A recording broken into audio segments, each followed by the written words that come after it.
On this episode of the Best of Bias, it's your boy Lydell Dienro. It's episode 278. What's up, y'all? It's time for another episode of the Best of Bias podcast, your favorite podcast of the winter, summer, spring, fall, whenever you listen to it. Guess what? We ball. And it's time for another episode of the Best of Bias podcast. I said that 3 times already, so I guess it's time for one of these podcasts. Today we'll be talking about some cool stuff. We got some cool stuff on the docket for this weekly episode of, you guessed it.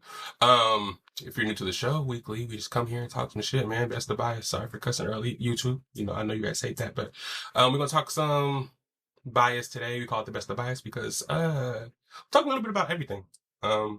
Whatever your bias is, whatever you feel like talking about, come to the bias table. You may be talking about it. Bring your opinion. We're open. We're open to all opinions. We talk about it. We debate. We have a discussion, but it's not just one niche. We a little bit of everything encompassing in sports and pop culture. So if you're new, welcome to the pod. I got to make sure to make eye contact with y'all, man. I find myself looking at myself more than I'm looking at y'all. That's something I'm trying to get better with. So, hey, welcome to the pod. If you ain't been here before, we always accept new family members. Family, welcome back to the pod. It's going to be a good one today. We got, let me see what we got on the docket today. We got some of the WBC World Baseball Championships. Venezuela beats USA. Some news on the NBA front. Some expansion teams on the way. Seattle and Las Vegas have been approved. So we may see, or I think they're voting on it. I don't know if it's been approved yet, but we'll talk about that. WNBA and CBA, WNBA PA have come to an agreement. So we'll talk about that. The season's back on. Thank you, Jesus. Because as you know, we got those season tickets. So we're trying to be in the building. So we got that going. Pop cultures, we did it, y'all. We're going to talk about the Oscars. We got a lot of stuff to talk about with that. Then we got some trailers to talk about. Spiderman, Brand New Day, Dune 3 trailer. And then we watched Incredible Season 3. That dropped first 3 episodes, along with Monarch Season 2, how I'm feeling about that so far. So we got some stuff to talk about. Let's talk about it today, and don't mind the sweatiness. We'll get rid of that soon. It's another episode of the Best of Bias podcast, episode 278, season 4. Season 5 is coming real soon. It's just me today, but I hope that's okay with you guys, because we'll have a good time. Let's get right into it. Where that theme song at? It's right here. It's the best of bias. You need the earful, you should try us. From pop culture to the movies to Unitas. It's the best of bias. Your best of bias. Yeah, it's the best of bias.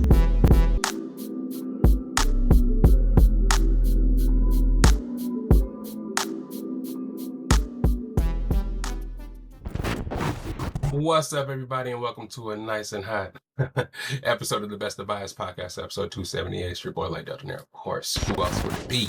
Bringing you guys the best pop culture and sports news from the past couple of weeks. You know what I'm saying? You know how we like to do it. Thank you guys for being here, because you guys could click play on any podcast in the world, but you click play on this one right here. Your boy Lydell Dienro by yourself, talking some shit this week. I know. Where's the guest? Where's the guest? You guys promised this guest. Bruh. We out here, bro. We out here. This weekly thing is a fucking struggle by yourself. And I ain't gonna give y'all excuses, because I be doing that shit all the time and I'm tired of them, man. 2026 is not about excuses. It is about getting your shit together, elevating, and doing the best that we can to bring y'all the best pop culture and sports topics from the last couple of weeks. So let's do it, man. Let's start off with something cool, bro. Oh, actually, first of all, hope you guys are doing okay this weekend, bro. A little bit later for the podcast. Got a lot of media stuff going on the back end, doing some learning, doing some just self-exploration, if you will, bro. If you guys checked out the last podcast on YouTube, like, subscribe, shout out Best of Bias, the YouTube channel. If you guys aren't subscribed to that yet, go stop right now, press pause on this pod if you're not watching already on YouTube, and go subscribe to that thing. Audio listeners, go over there, hit that up. And go to the Instagram as well, Best of Bias. Check out the pod, the new post I just posted about Mike Evans, man. It took me a while to get that up. If you guys watched the last podcast, y'all saw my soliloquy and my feelings of how I felt about Mike Evans. Sorry, 49ers fans out there. I didn't mean to throw y'all under the bus like that, but, you know, it's like watching my ex-girlfriend go over to one of my not enemies, but I can't call them my enemies. I can't say that. I don't dislike them that much. But hey, man, it hurts. It hurts. So, you guys heard about that, and it's all good. I apologize. I was breaking down last week, but hey, we back. We over it, man. We're moving on to bigger and brighter things. You know what I'm saying? We still got other teams out there that'll stand by us and do the right thing and not trade away their stars. Knock on wood. We'll talk about Ronald Acuna in a minute, but hope you guys are doing well. I really do, man. There's troubling times out there. People are crazy. Not to won't call people crazy, but there's some wild people out there in the world causing people mental anguish. No matter what walk of life you're in, there's those motherfuckers out there in the world that are trying to hold you back and stop your shine. So hopefully this week was free of those people. You know what I mean? If it wasn't, hey man, I'm hoping this is a place where you can shake them off, shake off the haters, let your head out, kick your feet up, and relax, man. If you made it to the end of the week, you ain't got no more work for the weekend. Hey, shout out. If you're going to work while you listen to the pod, working out, listen to the pod, doing whatever you do in your regular life, listen to the pod. I thank you for being here, and hopefully I can supply you guys with some entertainment to get you through your busy day, or to fill some time in your vacant weekend where you're probably enjoying yourself and relaxing from that stressful ass work week.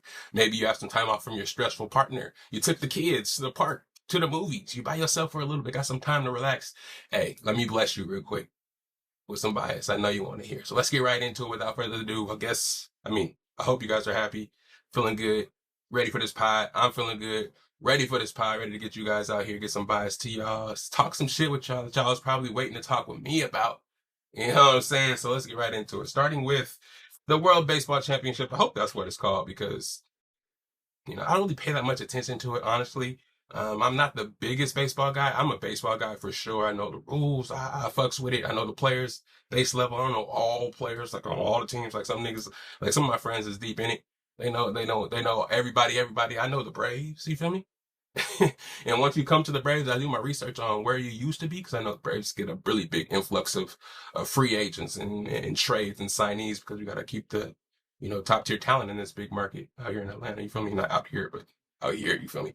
Um, yeah. So WBC is a time where you kind of get introduced to players who may not be from America. Of course, baseball is littered with people from other countries, especially South America. Now you got the Otanis of the world and people coming from Asia. Yeah, it's crazy. It's like a mini Olympics in a way, a mini FIBA like the basketball does the FIBA championships. This was kind of like the baseball version of that. Very prideful, especially for other countries. They have opportunity to play against the Americans and see how they measure up as a team of people not from America to see how far their sports come in their country in a way. So to see the different countries have success in this, Mexico had some success. Italy, surprising, beating USA. Almost, did they beat Mexico? Yeah, they did beat Mexico.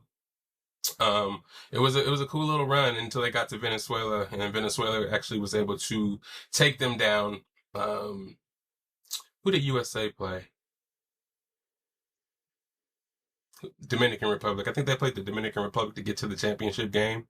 I watched a little bit of that game. I don't think I watched a bunch of it. I caught the end of this championship game with Venezuela.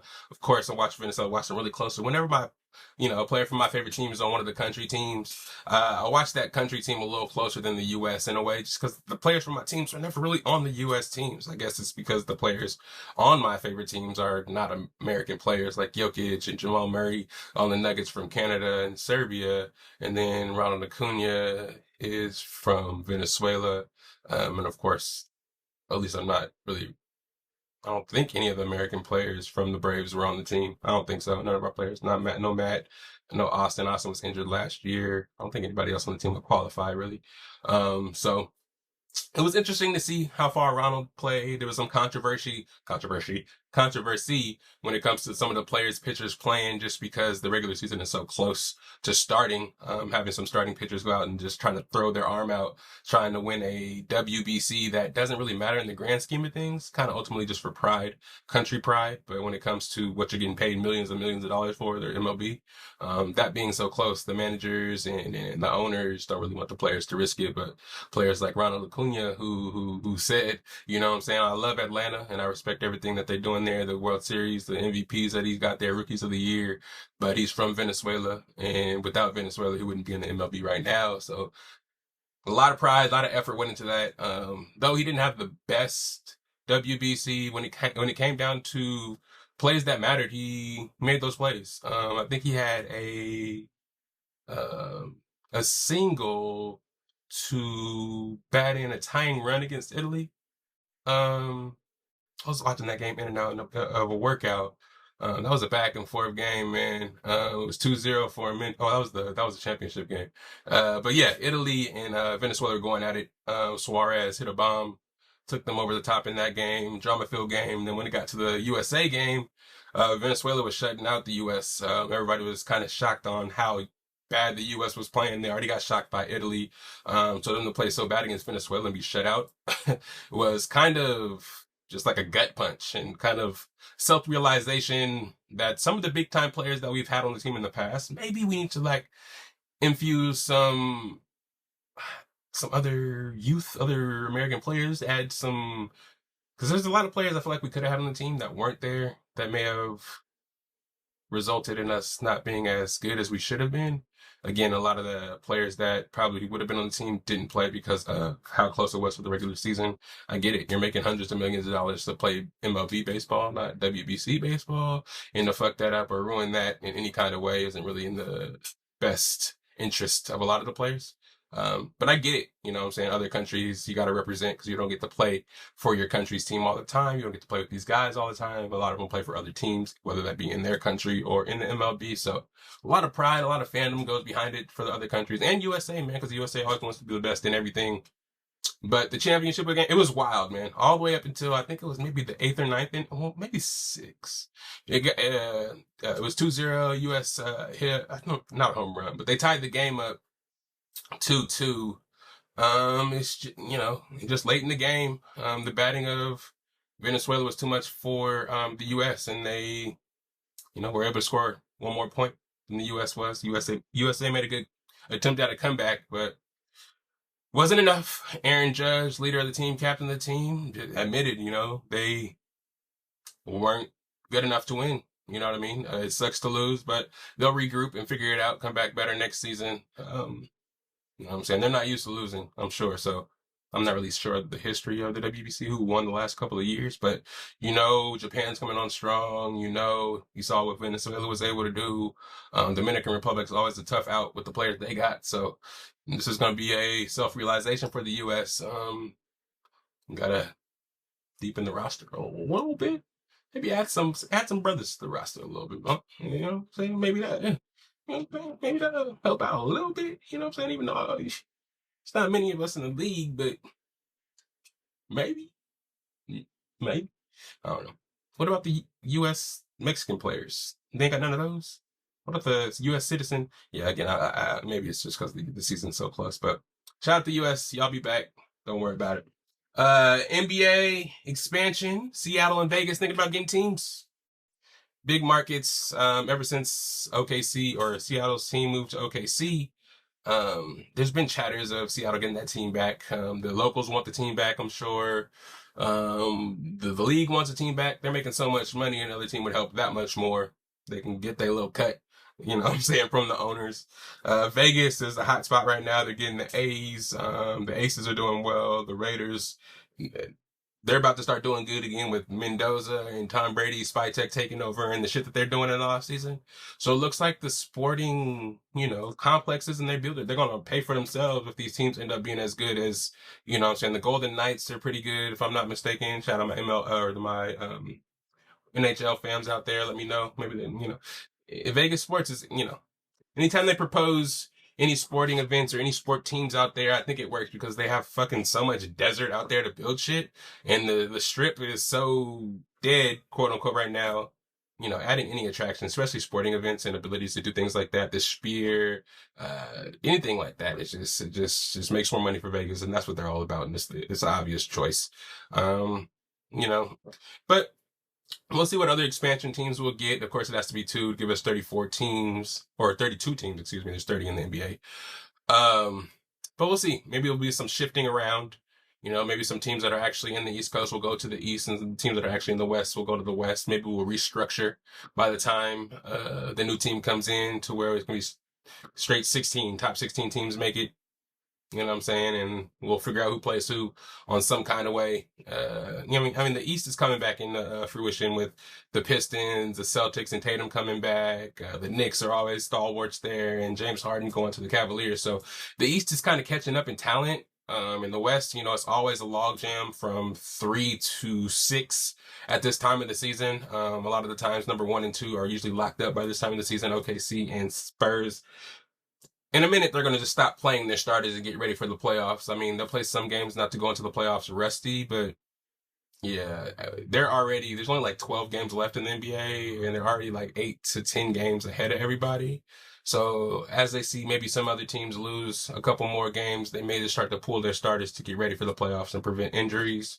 But again, with the expansion stuff, it's always interesting because just like in the WNBA, when the Valkyrie and I don't know Portland, I don't know if they did their draft yet, their supplemental draft, but those two teams, when they got put into the WNBA, were able to take players from other teams. So I really want to see how they do that in the NBA. What players get taken by the expansion teams to start anew. Maybe stars on certain teams get a new start at these expansion teams. Vegas, man, that's gonna be a wild ass NBA team to have there, man. But it's very interesting. I know LeBron is supposed to have his hands in the Vegas team, so maybe that hints on when he's actually going to retire. You know what I mean? Like once that team is ready to be announced to the world, once they get their facility, maybe by 2029. What's it, 2026 right now? Maybe 2028. I think we'll see LeBron for sure retired, having his hands in the Vegas team like Brady is doing over there with the Raiders. You know what I'm saying? High caliber, GOAT basketball players having their hands in. You saw what Michael Jordan's doing out there in NASCAR. You know what I'm saying? So a lot of power, a lot of money, a lot of sports know-how can get you far, man. And we want these guys to stay around sports and still be in the notoriety and not just disappear into what is the word? Spontaneity. You know what I'm saying? Oh no, that's not the right word. Just disappear into to the weeds, I would say. We want these guys to stay around and use their genius and their what they have to give to the game in different ways, even though they're retired. You know what I'm saying?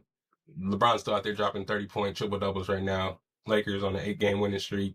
3 seed about to lock it up. We'll see what happens, man. They caught fire. They caught fire, man. My Nuggets out here losing to Memphis and shit. We get all our players back and we have some good games and then we play hella bad in some games. I don't like this up and down shit, you feel me?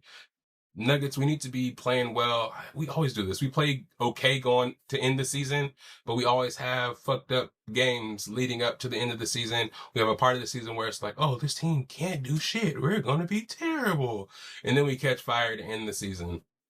I hope we do that. Hope we get our shit together. Stop getting injured, because if we play in the play-in, I'm gonna be pissed off. I'm not scared of nobody. 3, 4, and 5. I'm not scared of I'm not really scared of OKC, but I'm not scared of the Lakers. I'm not scared of Houston. I'm not scared of Minnesota. Anybody we play there, I'm ready for it. OKC, I want to save till last and show them we really got a full strength. But if we gotta play them, be in the 4 seed, to get to the Western Conference Finals, let's do it. Let's do it. Let the Lakers handle San Antonio.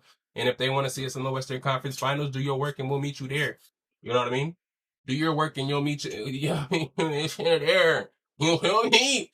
But other than that, we'll see you when we see you. Because if you guys are the 3 seed, we ain't playing y'all first round. So we hope y'all make it out. We'll take Houston 4-5, but we'll have to be the 4 seed so we can get home court advantage. You feel me? Minnesota, we want to get that little monkey off our back. Hey, we won the series this year, I think. So I think we're ready for the playoffs. Bones Highland, if y'all start bringing him out, you know what I'm saying? We got Aaron Gordon and P. Watt back. We'll take care of Julius Randle. Somebody will be able to at least slow down Anthony Edwards. We'll figure some shit out, man. We're ready for the playoffs, and I'm ready. Hope you're ready. Everybody's ready. But Vegas, Seattle, how you guys feel about that? You guys go to a game in Seattle? I know Seattle's popping for, they just won a Super Bowl for football. So it's a hot spot right now. Vegas, you already talked about them. So I know y'all go to Vegas for a game, but tell me how y'all feel about expansion. You know what I'm saying? Is it too much? Too fast? Should we just keep it? Because we can't even handle tanking right now. It's like, are we really ready for add new teams? I don't know. Something I am ready for, though, is this WNBA and this CBA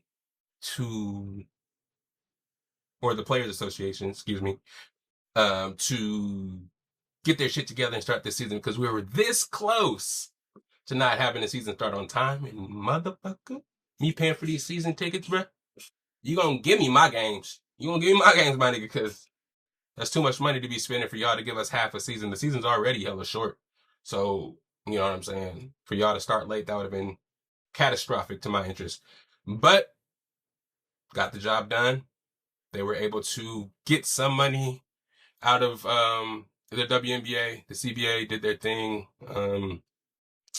But I mean, it's a start. It's not where exactly they want to be, but at least it was a little bit more than they were getting originally. I know the WNBA sees the growth of Unrivaled. I know they see the market value of these current WNBA stars. So giving them a little bit money, a little more money, and hoping that it expands even more than it did last year. It's a great bet to bet on, man. What do you have to lose, bro? Like WNBA, you're gonna risk not having a season at all over a couple $100,000. You know what I'm saying? Like you guys have the money. I know you guys are not super profitable yet, but I feel like, you know, sometimes you have to spend a little bit of money to make a little bit of money. And the good players on the team should be able to get paid a little bit more money. We shouldn't see Chelsea Gray, who won MVP of Unrivaled last season, making more money during her season there than she has in the WNBA, winning 3 or 4 championships. You know what I'm saying? It doesn't really make any sense. You have to motivate these people to want to go through the rigmarole of the WNBA. So they're treated as pretty much what NBA players are as far as media availability, having to show up, representing their leagues and stuff like that, travel, all that shit. But they don't get paid or compensated the same. I wouldn't say the same, but enough to do these things. It's like after you do all this shit with a $200,000 yearly salary, how much money are you really taking home? Don't let you play for the LA Sparks. Like, I don't really understand the motivation to keep playing. Like, at a certain point, it's like, okay, I played a couple of years. I'm hella famous now. Let me leave the WNBA, make more money streaming, doing some shit, promotion, sponsorship, like off the court. I can make tons more than I make on the WNBA court. And for me to get these sponsorships, I have to keep playing for pennies. Nah, Asia Wilson, if she wanted to retire today, she should be making millions and millions and millions off the court. Let's talk about a little bit of some of the agreements that they came up with. The league will start on time, basically. I think it starts May 8th. No snafus, no holdups. We outside. Preseason. I don't know if they play the preseason games due to the holdup, but yeah. We full go now. The changes that were made. The new starting salary cap for teams went from 1.5 million to 7 million. So that's a really big increase. They can pay more players, have better players on their squads, entice players to come play with that salary cap to keep stacking their teams. Because I did notice in the WNBA, there's a lot of movement. There'd be somebody that won a championship last year, be on a whole nother squad the next year. It's like, bro, the Vegas Aces were stacked for a while. The New York Liberty are stacked. There is some high end teams that are just stacked with talent. The Mercury now with Satu, Alyssa Thomas, Dewana Bonner, Mabry. They got everybody on that team now. So yeah, it's really top heavy.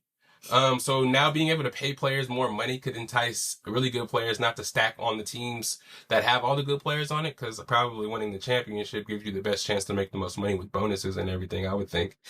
So they go over there and stack those teams up. And now if you can make, I think the new Supermax is 1.5 mil. You know what I'm saying? You know, players that get drafted to teams will stay there, so they're eligible to make 1.5 mil, because if they go somewhere else, they're going to make back $200,000 again. Actually, I think they raised the league's average salary from $300K to $600K. You know what I'm saying? So that's a double. That's a double, man. I'm hoping that's for everybody on the roster. And then the top tier players deserved it. Well, see, that's where they kind of fuck it up, because they're probably gonna have those players on the team still making that $100,000, but you're gonna have those players that make like the high sixes and some that make the million, that average the team out to about 300, or average it out to $600K. You know what I mean? I don't think everybody's gonna make $600K, but hey, it's a good advance. And then we have the average revenue share is going to be 20% now, and 1.4 mil. I said that already for the starting Supermax. So I think with that, I think Asia Wilson will become the first $1 million WNBA player. I think they're going to pay her that supermax of 1.25, of course, this year after winning MVP, Defensive Player of the Year, Finals MVP, and winning the Finals. She gonna get all that. She deserves $600 million. You know what I mean? But it's great. It's great. It's motivational for the players to play harder to get that supermax. You'll see less. I don't want to say complaining, because they deserve to complain with the wages and the treatment they were getting the last couple of years. But you know what I'm saying? It's going to motivate and make these ladies a lot more hungry to win championships, a lot more hungry to be good, so they can deserve that supermax, put teams on their back. Because again, you know what I'm saying? Your boy is a season ticket holder now for the Golden State Valkyries. Our local WNBA team started last year. They made the playoffs, and the attendance was one of the best in the WNBA already. So the continued growth of the Valkyries, I'm going to be there doing my part to hopefully see a lot more revenue, a lot more eyes, and a lot bigger of a playoffs, a lot more eyes, TV shares, and stuff like that. Hopefully, you know what I'm saying? It won't be Prize Picks and the betting apps that bring eyes to WNBA. It would actually be the sport, the give us more access to the players. You know what I'm saying? Stop pitting them up against each other. Let's hear Caitlin talk more. Let's hear Angel Reese talk more when it's not a negative light. Let's hear Breonna Stewart talk positively about the league. Nafessa Collier. Let's have them be happy playing basketball again, because the product is the best when you have the best players competing at the highest levels. And we were at risk of the best players walking away, sitting out, due to them being tired of, especially after seeing Unrivaled for the last 2 years, WNBA last year. They know the money is there at least a little bit. And I know they're not asking to be paid as much as LeBron James, Steph Curry, and everybody like that. And the WNBA were probably making it seem like it was. You know what I'm saying? And I think they may have signed a little earlier than they possibly wanted to over there in the CBA due to the season being so close and them losing some leverage. And these talks, I feel like, started really late with that purpose of kind of delaying it a little bit. I think they met in the middle. It's like a franchise tag, if you will, for the CBA. Next year, you know what I'm saying, we can move back to the, actually, you know, if I was the WNBA, I'd be like, hey, let's try this for like at least 2 years, 3 years. And after this 3 years is up, we'll write up some new shit. But you know what I'm saying? I know WNBA knows that this year is going to be better than last year. And it's going to continue to get better, just because they're going to steer everybody to it. They're going to have it on ESPN. They're going to have it on TV the days March Madness isn't going. Sorry, I'm not going to talk much about March Madness this year because Oregon's not in it. Oregon's women is, you know what I'm saying? I'll talk about that a little bit. But Oregon's men, the men's March Madness, I probably watch the top 4 picks, you know what I'm saying, to see how good they're going to be on the teams they're going to go to. But, you know, we're not with it this year. So if you're coming to me for that bias on the March Madness, I'll probably get to it when it gets to Final 8, the Elite 8, Final 4 championship. I'll talk about it that way. But the first 4 out, Michigan beating this motherfucker by 20. It's not going to come from me here. But WNBA, we ready. Valkyrie will be there May 10th in the building. They play Seattle. So actually, no, I'm lying. They play Seattle in Seattle first on the opening night, but for them. But the home opener is against Mercury.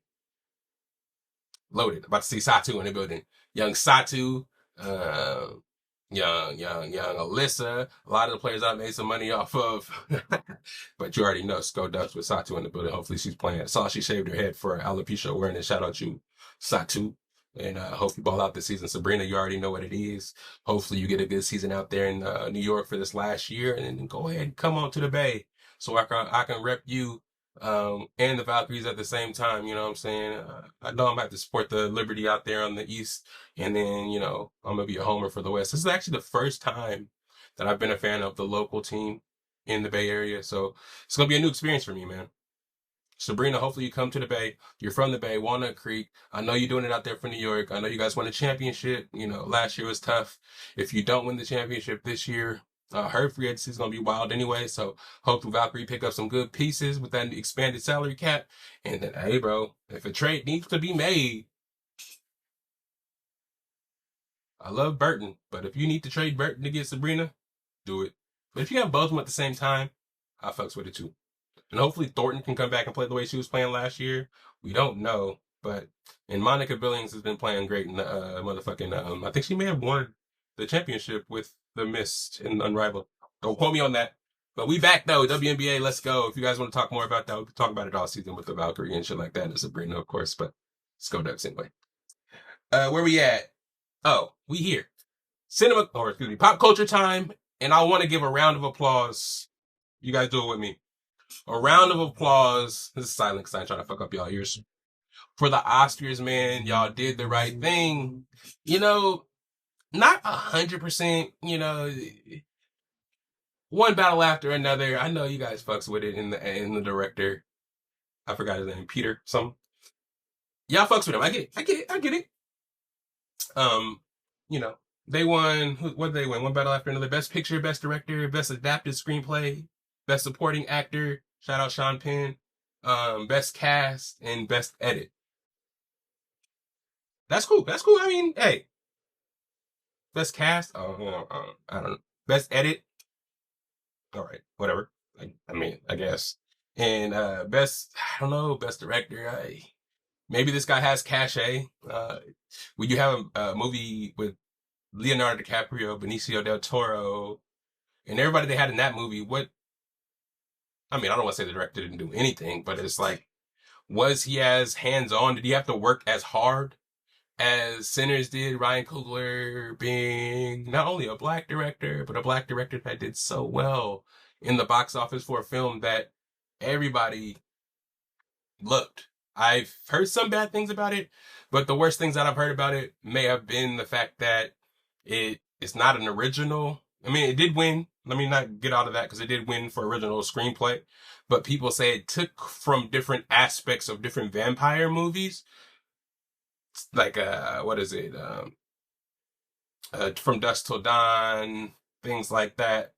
But it's still original. Nobody has ever Blues Dude, Preacher Boy, Juke Joint, threw in the 19, whatever it was, Mississippi Delta racism, KKK, Native American, Vampire Hunter, all that kind of stuff that they threw in there.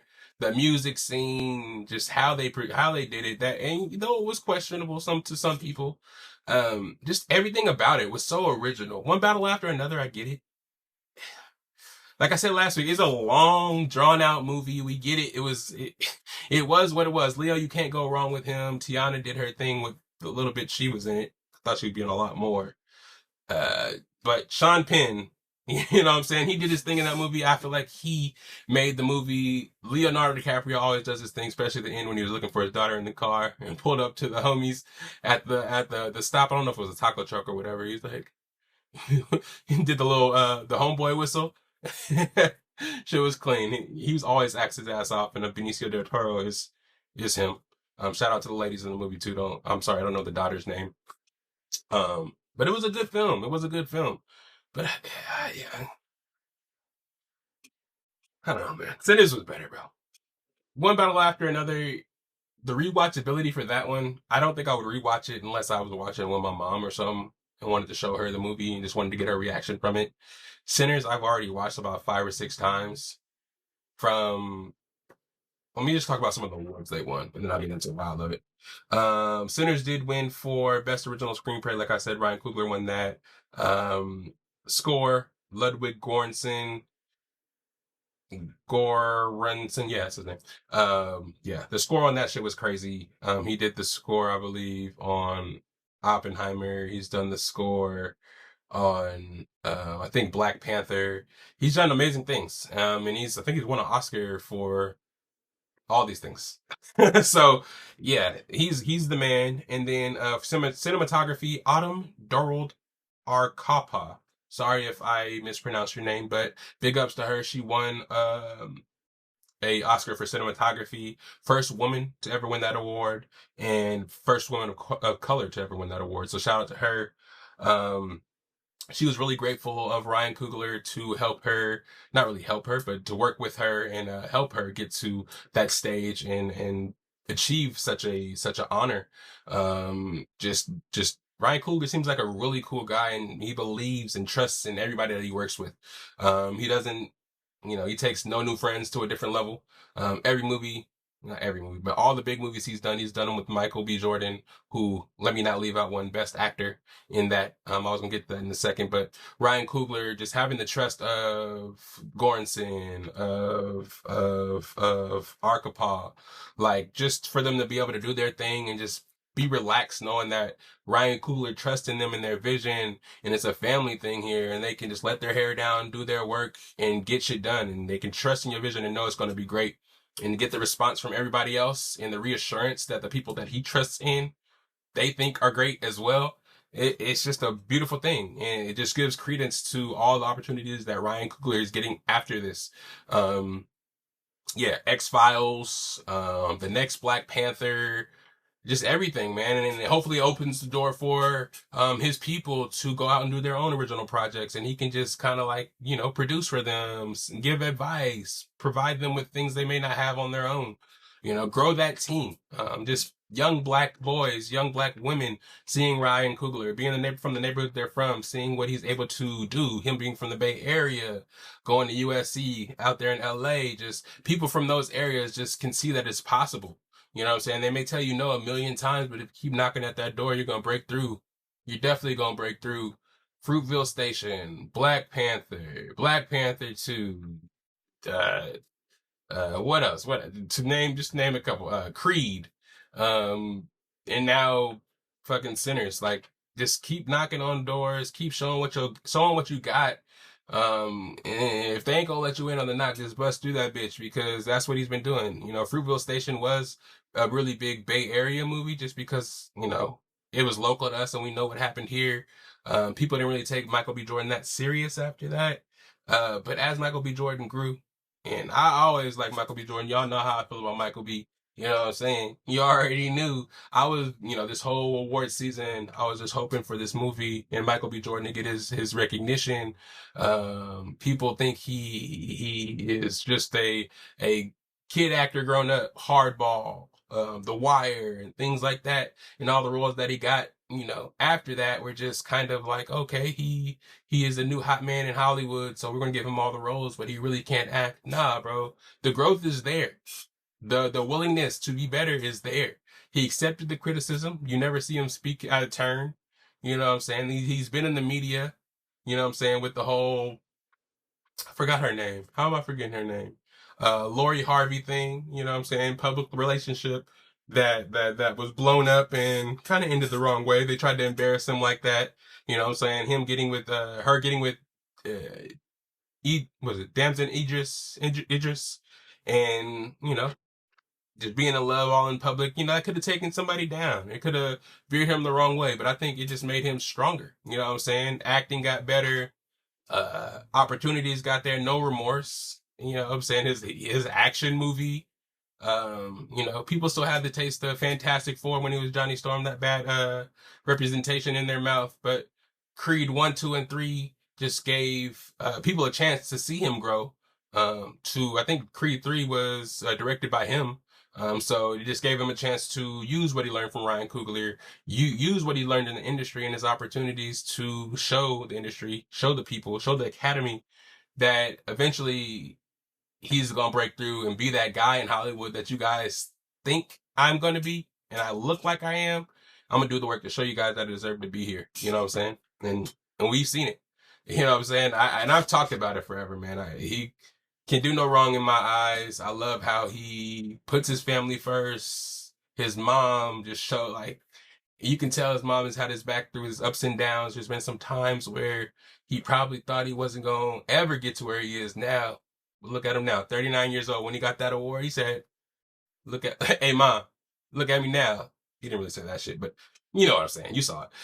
It was a moment, man. When he won, I was actually brought to tears, man. Because everybody wanted that from him in the community, for him in the community, to see the actors and everybody stand up once again. We saw it at the SAG Awards, but for everybody to see that and jump up the way they did at the Oscars, it just shows. It was respected. The work was put in, it was respected. It's only up from here for Michael B. Jordan. He's 39, hitting that acting prime. You know what I'm saying? Everybody wants to be that flash in the pan, Kai Cenat, all these other young niggas that are getting money, getting popping real fast. But the work. You put in the work and it shows. You get respect amongst your peers. You get respect amongst the people that seen you put in the work, your fans. They're going to respect, you didn't lead them astray. They knew that confidence that they had in them for this whole time would lead to something amazing and incredible. And it did. It did. It did. See Leo step up. The people he was against, Leo, Timothy Chalamet, all the drama with Timothy Chalamet leading up to it, man. It was crazy. It was crazy. And congratulations to Michael B. Jordan, man. And stop the Timothy Chalamet hate. I know I was like, hey, this is Michael B. Jordan's time. Timothy, you gotta wait. Marty Supreme this, Marty Supreme that. Timothy, I still fuck with you. Don't get that misconstrued. Anybody out there? It's just not your time right now for that movie. It might not have been your doing, but what can you really do? You can't be like, oh, don't nominate me for these awards for this movie just because it just came out, or I don't think I deserve it. You can't really do that. You know what I'm saying? You got to stand on business and take what comes with it. And he's going to have his time. Dune 3 is coming out. We'll talk about that trailer in a minute. Tom Holland, a lot of people are going to have their time, but Michael B. Jordan seized the opportunity. You know what I'm saying? This is, me personally, this is one of the greatest movies I've ever seen. I'm pretty new to the cinematography and the reviewing of movies, you know what I'm saying? I'm not new to watching movies, but my view of movies has changed recently as I started talking to you guys about them a lot. So yeah, we gonna see what he does, and I believe in him. He's still a young kid, man. He's still in his early 20s or late 20s, early 30s. You know what I'm saying? Michael B. Jordan's 39, like I said, and it's gonna be Timothy Chalamet. It's gonna be young bruh from Frankenstein, Jacob Elordi. I think his name is Jacob. Tom Hardy. I don't know if they're going to respect, not Tom Hardy, Tom Holland. I don't know if they're going to respect Tom Holland enough outside of Spiderman to give him an Oscar. But Timothy's going to be there. We're going to see Christian Pattinson there. Hopefully some other brothers can get up in there, man. Hopefully Yaya can be up there for one of his roles. He's just on the upcoming right now. Everybody, man. I just respect the Oscars so much. They won 4 awards. One battle after another one 6. So, hey, man, in my eyes, Ryan Coogler made history with that movie with Sinners. Everybody that was involved with it should be so proud of themselves. Get ready to work on another one, because I know he's gonna hold his people down and get ready for what's next at hand. Young men ready for years and years and years and years of work in the industry. So keep everything clean, fellas. Don't let them take you down, because you know what, that's what they're gonna want to do after a while. They see you shining so much, they're gonna try to dig dirt up on you. And I love how stand up these brothers are, setting a good example that there can be motherfuckers in the industry that can do positive things, incredibly positive things, and hard work, straight and narrow. We can do it that way and not have to fucking, be looked at as something that an athlete actor in entertainment's kind of up that lane. But you know what I'm saying? This is the top tippity top of the acting lane. We don't see this very often. We saw the other people that won Oscars, African American males that won Oscars: Jamie Foxx, Denzel. Who else was it? It was Sidney Poitier, Will Smith, Michael B, of course. Who else was it? If I'm missing somebody, I'm sorry, but I hope the list continues to grow and we continue to get opportunities, man, especially American Black male actors. They're trying to bring everybody from overseas, across the pond, to play the predominantly Black American roles, you know what I mean? And kind of whitewashing the Black American experience, I guess. I don't want to say it like that, because they're still Black coming over and playing the Black Americans, but I feel like it's the Black that the producers and the people, the movie heads want. You know what I'm saying? They have to teach these people to be American Black. When you have a bunch of actors, a bunch of people in America that could easily, I wouldn't say easily because acting is hard, but could jump in this situation and be American from America. You know what I'm saying? That's all I'm saying. But shout out to the Oscars. Shout out Michael B. Jordan, Ryan Coogler, everybody involved, everybody that won awards. Tiana Taylor for representing Sean Penn. Damn, I forgot her name. Best Supporting Actress. Lady from from Weapons. Sweeping. She's winning everything. That was an incredible role. Hopefully they do that backstory on her so they can get some more Oscars potentially for horror, because there's not much horror out there right now. For them to win an Oscar for horror and actually be a good movie, they're putting out all those fucking weird ass wannabe 2000s slasher teen type shit in 2026, and it doesn't hit the same. It's not horror. And they keep recycling the fucking, what's the one with the haunted houses and the people going to bless the haunted houses? What's that shit called? Insidious? Insidious 12 is probably gonna come out next week, bruh. Let's Saw 12. Let's get some more original. Like Long Legs was not really that good. We keep getting these movies from the producers, Hereditary and what's that other one where they're Midsummer. You know what I'm saying? Those guys, the gory, kill, blood, guts, guys. But to sit down and make a really thoughtful horror movie like Weapons, that's cool. It's a good start. So let's keep doing that. Again, shout out to everybody that was involved with winning Oscars and in the award season. Shout out to everybody that won awards during the season. Shout out to the voters and academies for being a lot more inclusive. But yeah, come on now. Let's keep getting it. You feel me? I think Ryan Coogler is only the second Black director to win the award for Best Original Screenplay, and I think the other one was Jordan Peele for Get Out. Had to throw that in there. But let's move on a little bit to these couple more things here. We get you guys out of here. Cinema Corner, brand new day, Spider-Man trailer. It was good, man. I liked it. I liked it a lot.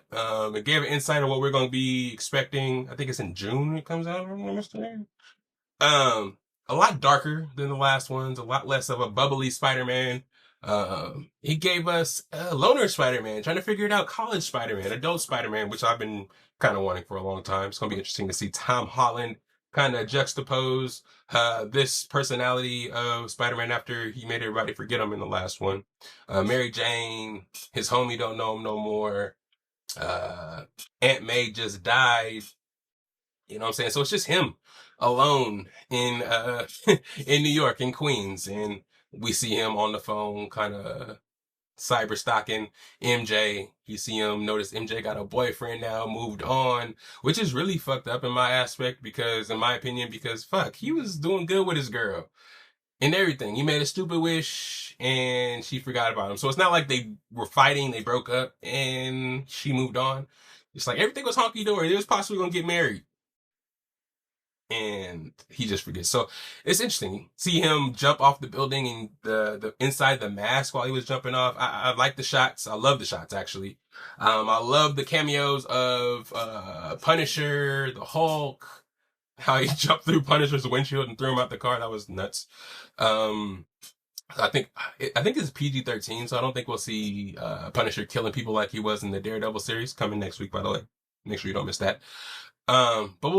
And I think Daredevil's actually going to be in this movie, bro. I think some of the lead up from season 2 of Daredevil Born Again. I think we're going to see a collection of all the street heroes. I think Luke Cage, Jessica Jones, she's in the next season.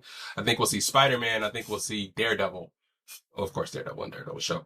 All team up to kind of go against Fisk, and some of the fallout of Fisk and what's going on in New York will spill over into Spider-Man, if I'm not mistaken. That's what I think is going to happen.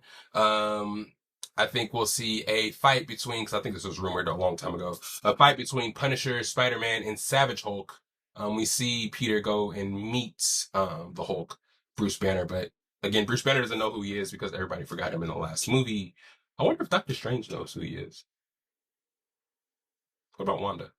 But anyways, yeah, we'll see what happens, man. I see him fighting the Hand. The Hand was in Shang-Chi, but they were well, I guess they're everywhere, but they were really in San Francisco and Shang-Chi, but to be across the country fighting Spider-Man, we'll see what happens. I think Daredevil and Spider-Man are going to be fighting the Hand. I don't know how the Hulk will play into it when he'll go savage. Maybe the main villain will give the Hulk something, tell him something to go savage, and they'll Punisher and Spider-Man have to calm him down somehow. But ultimately, they'll be fighting against the ultimate big bad. Hopefully. You know what I'm saying? And all this stuff will spill over into Doomsday. Maybe they'll come get Spider-Man at the end. I'm really excited to see what we have for a end credit scene for that. But man, it gave me the chills, man. Just how it was filmed, the stakes of what's going to happen with the new Spider-Man. Will he become Tony Stark after a while and usher in Miles Morales? Will we get a glimpse of Miles Morales? You know what I'm saying? I know there's a lot of street level villains. I know we see Scorpion in the trailer. Will we see Electro again? Will we see Green Goblin again? Because he was the one that actually killed Aunt May. So will we see William Dafoe as a Green Goblin, or will we continue just to have Kingpin be the main guy in the hand? Will we meet Harry Osborn? I don't think we met Harry Osborn yet in Tom Holland's Spider-Man, so that'll be interesting to see. So there's a lot of opportunities. It was a pretty long trailer, and there's a lot shown. But I have high expectations for Spider-Man. Spider-Man's always hella crazy to me, just for the fact that motherfucker just be jumping off of buildings, right? Just jumping off of fucking high-ass skyscrapers and just knowing that motherfucking webs are gonna come out and just swing him across the city. When he's fighting, bro, I don't even, like, me personally, I didn't read hella Spider-Man comics, so I don't really know his power level. But when he be popping up in cartoons and movies, bruh, he be hella strong and hella flexible. I know he has that Spidey sense, so he can just fucking dodge everything. But motherfuckers be trying to kill the shit out of Spider-Man, and that motherfucker just be dodge, shoot, make joke, punch. It's like, god damn, bro, like, this nigga's on another level. You know what I'm saying? And I know Spider-Man has its super core fans, its super core comic book base, a million comics of Spider-Man. So I know his feats have to be out of control, but brother, man, I'm still trying to understand. I get it. I get how Spider-Man's some of these people's favorite characters, because this nigga's basically Superman. Like, I've never seen Spider-Man get hurt to the point where I thought he was actually going to die. Sometimes in the movies I get it because you have to write that shit into it. But it's like, right when you think he's going to die, he pulls some fucking spectacular feat, like throwing a bus with his fucking webs at a motherfucking villain in front. Like, figuring out how to make his body velocity shoot at a certain point to where he can save 26 people with his webs, make sure they're going to be okay, and still beat the villain. It's crazy to me. It's crazy. It's crazy. Because you know his base powers, you know he has webs and shit and can climb on walls. But I think his fucking agility and his power level, maybe I have to check out the power index to see how strong this motherfucker is. Because, like I said, whenever he pops up, he don't really lose. He might get beat up for a second in a comedic way, but he always comes back and figures out how to win. You know, now that I think about it, I think Spider-Man may be the most OP character in Marvel. Maybe I have to read some more of the comics. I know Wolverine's tough. I know Captain America's tough. I know Iron Man's tough. Fucking Hulk, all of them is tough. But if you think about it, bruh, and I know he's on a street level basis, so he's not dealing with interplanetary threats like everybody else. But who's giving Spider-Man hands at any point? Like, he was fighting Black Panther just joking around. Was he fighting Black Panther? Yeah, because he was he on Captain America's team in Civil War? But anyways, yeah, I don't know. If Spider-Man is to pop up on the screen and fight one of your favorite characters, do you think he's going to lose? If he was to be fighting the Hulk, do you think he's going to lose in that scene? Ever? Even though Hulk is a million times stronger? It's like he has the combination of skill and smarts. He's a genius under the surface, so I guess he can just figure out what to do in any situation. So he's just always that nigga no matter what. But, bro, if he gets all the tech that Tony Stark tried to give him before he dies, he just falls into that and just becomes Tony Stark. And then you got Miles Morales with all the Spider-Man powers with invisibility and that Viper strike. It's like, that motherfucker is Superman too. But we'll see. We'll see. You know what I'm saying? These movies don't pop up and they don't have Spider-Man in actual live action shit as much as they have these other characters. We see them in movies, shows, Avengers, all that shit. So we kind of just have to get used to live action Spider-Man and his feats. But to me, he seems like that nigga. But movie coming out soon. Don't miss it. I know you'll probably be there. I'll be there. Check me out. Check us out. We'll see it in June. Other trailer we saw was Dune. I'm a big Dune fan. I didn't read the books. And I ain't gonna lie, I don't necessarily understand what the fuck is happening all the time. But I know Villeneuve did his thing in this. Like I said, and when I review other Dunes, Dune was a book back in the day. I ain't read none of the books. I ain't seen the old school movies, but I heard it was a basis for a lot of the sci-fi shit we see now. And they try to do their thing in the movies, bro. You see where they can get some shit the Star Wars could have got their shit from. You see where There could be some some little draws from maybe Lord of the Rings, some of that, just some of the lore and action in it. Just Timothy Chalamet doing his thing, the Furman, their whole situation, the Harkonnen, just how futuristic they are, just some of the ships, the music, the score, and the shit. It's just crazy. Just the noises the aliens be making, it's just awe inspiring, if I will, like. Just looking at the movie, it's kind of the Avatar effect. You know what I'm saying? You know, when you go see the Avatar, it's going to be crazy to look at. You know what I'm saying? Everything is going to be grandiose and shit like that. But, you know what I'm saying? This one kind of goes a little deeper because it has the back lore of the books. We know what Timothy Chalamet is supposed to do, supposed to be. We see the battle scenes. The battle scenes are top notch. You know what I'm saying? They say that the last one kind of mixed in the kind of the exposition with some of the battle scenes, and the battle scenes were in the sand, fucking up the ships that were trying to take the spice, which was a lot like Star Wars, by the way. That shit was epic. So in this one, it's going to be straight up all war. You know, the Muad'Dib, you know what I'm saying? Young, Timothy Chalamet, you know, he's joined the Furman, used to be a Harkonnen.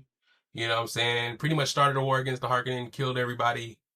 And now, you know what I'm saying? I'm sure the Harkonnen from all over are going to come and try to fuck with Timothy Chalamet.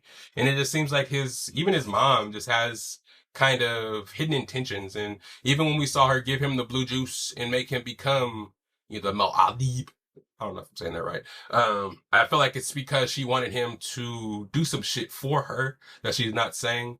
So we'll see what happens with that. I think he's going to have to deal with the Harkonnen, his family, deal with Zendaya's character. He's about to have a baby. It's probably going to be a son. Probably why they call it Messiah. So we'll see what happens with that and the struggles they'll have with having a baby, going through war, and him just becoming the guy he is and that everybody looks up to him to be. You know, that last movie, they thought he was this god, and him just becoming pretty much that god and realizing his self and power. And the second movie, we'll see what happens in 3. Again, I saw Jason Momoa came back. I thought he died in the last one. I don't know what the fuck that's about. We see Robert Pattinson as a new Harkonnen character. We had Austin Butler, I think, before, wasn't he? He got murked, and now we got Christian Pattinson, who was in everything, by the way. Batman, he's in that new movie. I think it was called The Order, or the drama, some shit like that, with Zendaya coming out. I think he is in the new Dune. I don't think he's in fucking Odyssey, but I think Zendaya's in Odyssey. Zendaya got hella shit coming out this year too, so it's gonna be interesting, man. I'm excited to see it. That and Spiderman, followed by Doomsday. It's gonna be crazy for the cinema, crazy for the theaters. Hope everybody makes it back. Of course, I'll be reviewing it here to talk more about it. But go check it out now. Both trailers are on YouTube now, going everywhere. I think they said the Spider-Man trailer got more views for that trailer than the trailer for Grand Theft Auto 6 did in 24 hours. I think it was like 50 million or some shit like that. 500 million, 50 million, something hella high like that. I wish this video can get that many views. Go ahead, hit the like right there, hit the view right there for me. You know what I'm saying? Maybe we can get you a meal one day. Some shows that I'm watching right now. Incredibles. Invincible is back. If you guys are Invincible fans like I am, I'm trying to start to read the comics now. I just got my first 3 copies of Battle Beast. So I'm trying to get into it, and get a little ahead and see what's going to happen, because they keep putting this shit out hella slow. They're going to have 8 episodes. They dropped 3 in the first sitting. So, on the 18th, a couple of days ago, they dropped 3 episodes. One just kind of getting us back into the aftermath of season 2, where, Eve was almost killed by that fucking Viltrumite that was fighting Mark, fucked his arms off, and he headbutted him to death. Eve realizing that she can be brought back to life and regenerate herself. She's dealing with some shit in this season. Her powers aren't working right. It comes to find out, spoiler alert, in episode 3, that she's actually pregnant with Mark's baby. So they're about to have another Viltrumite / Adam Eve. That might be the sickest baby there is. You know what I'm saying? Sorry, young Franklin Richards, you feel me? But Eve, a Viltrumite baby? Might be crazy. Maybe the baby is sucking up all the powers. That's why she can't use her powers. But yeah, just seeing Mark dealing with, how Cecil is keeping experimental Viltrumites, copies of him, to just, he still doesn't trust Invincible. They saw what Omni-Man did. They're scared that if Mark gets too mad, he'll go into the state that his dad was and just start killing people. And they don't want that. So they have Plan B in phase.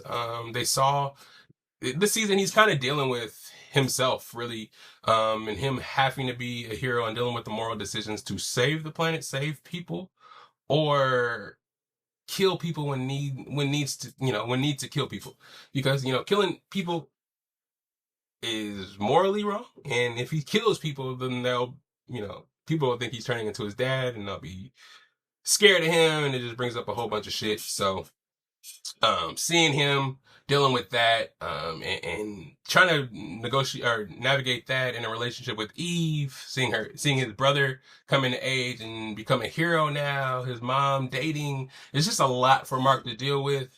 And as further we get into the show, it's like, fuck, he's gonna snap at one point, and hopefully somebody can reach him, somebody can help him with this dilemma he has.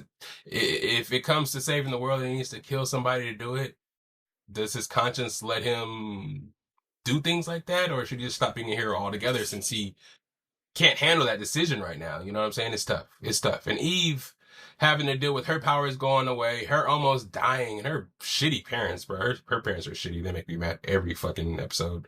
But yeah, we see a lot of that. We see some similar aliens from the last couple of episodes, for last season come. A lot of cool fighting scenes. The best part was when we get back to Nolan and Alan the alien and their quest to kind of gather a team to fight the remaining Viltrumites. Because of course the Viltrumites are crazy ass motherfuckers that just want to kill everybody to make themselves seem pure and better than everybody, and just populate with the strongest race of people to be able to make Viltrumite babies to take over the world and continue the race. Since back in the day, one Viltrumite betrayed the society by shooting a virus into the planet that killed about 3 million people. 3 billion. It was hella people. Hella Viltrumites were dying. So many that it made a ring around the Viltrumite planet. So many bodies sitting in orbit. It was nuts. It was fucking nuts. But this season's going to be interesting, man. I can't wait to see more about Mark. I can't wait to see more about Alan the alien. I can't wait to see Battle Beast. I can't wait to see Nolan. Is he really changed? Will he snap? Will he turn back to his Viltrumite ways after meeting the betrayer and hearing what he did, killing all the Viltrumites? The Viltrumites are fucking genocidal maniacs, but to kill your whole bloodline off due to, not being with the beliefs is kind of crazy. And Nolan almost snapped and went back into his old Viltrumite days. But I think Nolan's on the straight and narrow. The whole episode where they went to go collect things that can kill Viltrumites, I thought was pretty cool, bringing kind of notice to some things in the comics, some Easter eggs there. I like that a lot. It's really cool, man. Check it out right now. Do you think Mark is going to survive this whole season as Mark or as Invincible? Do you think he'll quit?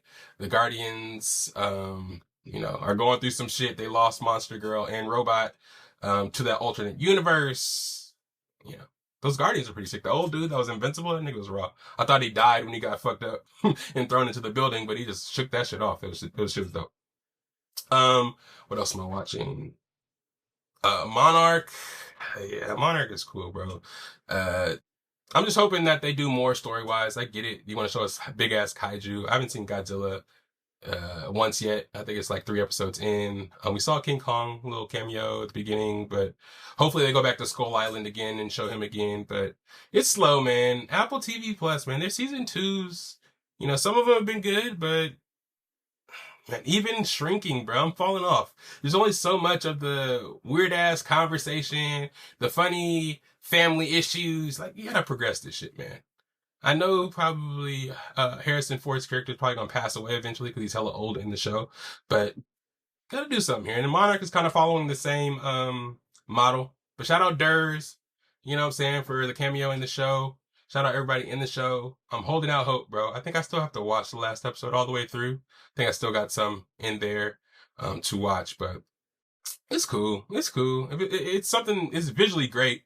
And after the success of, One Piece on Netflix, I'm okay with the kind of shitty, / reality based CGI that these Japanese shows kind of present to us. It's a mixture of that on a higher level, I would say. But hey, It's on Apple TV Plus right now. I'm not going to ruin it too much. I still have to watch this third episode, so my whole vibe can kind of change about it. But right now, it is what it is. Check it out at your own leisure. That, also watching Paradise, the next season of Paradise, got kind of good. It was kind of expected. Dude turned on him, was really in love with dude's wife. Blew him up, and now he's back with his wife. Now he didn't die, but his wife is found, and we'll see what happens from there. He'll probably join the resistance and probably go and try to take over Colorado with the baby. Actually, I think the leader of that resistance is the baby's daddy, right? So technically, he found the baby's father. But yeah, it's good. Check that out. It's on Hulu right now. But yeah, into the podcast where I like to let know where you can find me at. It's your boy Lydell Dienro, SAC_Lydell on Instagram. Patrick_Lydell on Snapchat. If you're looking for the Best of Bias podcast, you already know where to find that. It's on YouTube. Best of Bias on Instagram, Best of Bias, and on TikTok, Best of Bias. Like, share, subscribe. Let everybody know where you find your favorite podcast and let them know where you can hit play, support, and all that shit as well. You can be on the podcast too if you want. Hit me up. You know what I'm saying? There's always room for guests. You know, it's just me by myself most of the time. So I can't wait to get a guest on here so we can talk some shit with people. But hey, more guests, more time. Chelsea, Johnny Mac, Zach the Mac. Somebody will be here soon. I promise y'all. I'll stop making promises that I can't keep, but I'm not going to stop making those promises because I know it's going to happen. Next episode, y'all. But yeah, for this one, thank you guys for being here. I am Lydell Dienro. This is episode 278, season 4. Season 5 coming real soon. But love y'all. Y'all have a good weekend. Thank y'all for spending a little time with your boy. Let me chop it up with y'all and just let me blabber on y'all for a long time. But hit that like on your way out if you're watching the video on YouTube. You know what I'm saying? Share that video. Send it to your group chat if you listen to the audio wherever you find your favorite podcast. And it's your boy. Where that theme song at? I'm out of here. Yeah. Shout out Ronald. It's the best of bias. You need the earful, you should try us. From pop culture to the movies to unite us. It's the best of bias. Best of bias. Yeah, it's the best of bias.